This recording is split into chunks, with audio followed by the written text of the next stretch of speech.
Tansei, Candlepot Skin Itsigasan, and welcome to The Artist Within. If you are Indigenous, if you are creative, if you're neurodivergent, then you understand that we have a big expression for art, for creativity, for business, for entrepreneurship.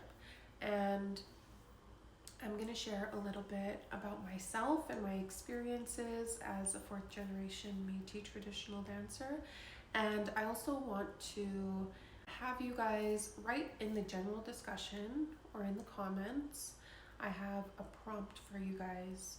So in that prompt, it says, write the earliest memory of when you felt creative before anyone told you what good looked like. So this could be as a child, you used to draw characters or used to write songs in your journal, or you just used to sing, right? Just to hear yourself and, saying whatever words you just made up or put together. That is creativity, and I want you to share your story. Feel free to introduce yourselves as well. So getting into my lesson, I grew up dancing ever since I can walk. And I grew up being the manager of the group ever since I can talk, because I just always had a vision for how things are supposed to be. However, I was never given the proper leadership. I still don't have the proper leadership within our dance group. And there is a lot of trauma that came with being a performer at such an early age. And I won't trauma dump on all of you guys right now, but I will share that during the time that we would be on the road and during a performance, I remember if we were off step, my dad would clock us, give us like look, and we would get back on step and we would try not to mess up, right? And then, that comes from him being treated like that as he was growing up, him wanting to be perfectionist in his own right. And I also remember a story of my dad performing.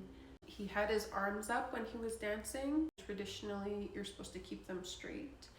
And my great-grandfather clocked him for that and said he's dancing like a chicken dancer, which is totally inappropriate, but they didn't know back then. They may have, but things were different, right? That comes from somewhere, right? It's intergenerational trauma that we face.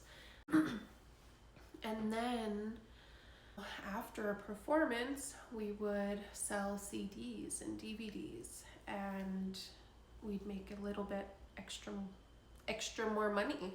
So during that time, we had to put on a smile and go offer if people wanted to buy.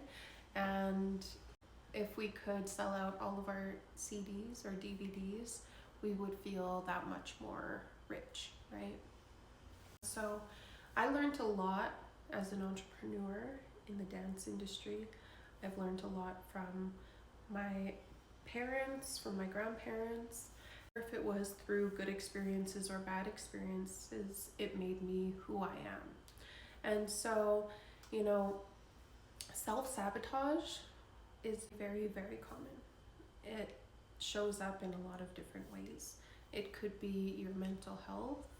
It could be in your demeanor when you're working with people. It can be in procrastination. It can be in burnout. And you can be your own wall in some ways.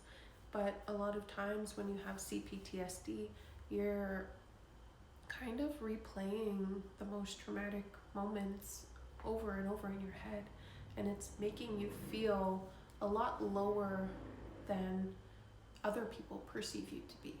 So people might perceive you to be doing great and amazing and you're a great role model and everything, but you may very well be in your self-sabotage moments, right? So one thing is that we do need to work on our nervous system, and we do need to start telling ourselves that we deserve to succeed. We deserve success. So that is the section for this video, and I will see you in the next section.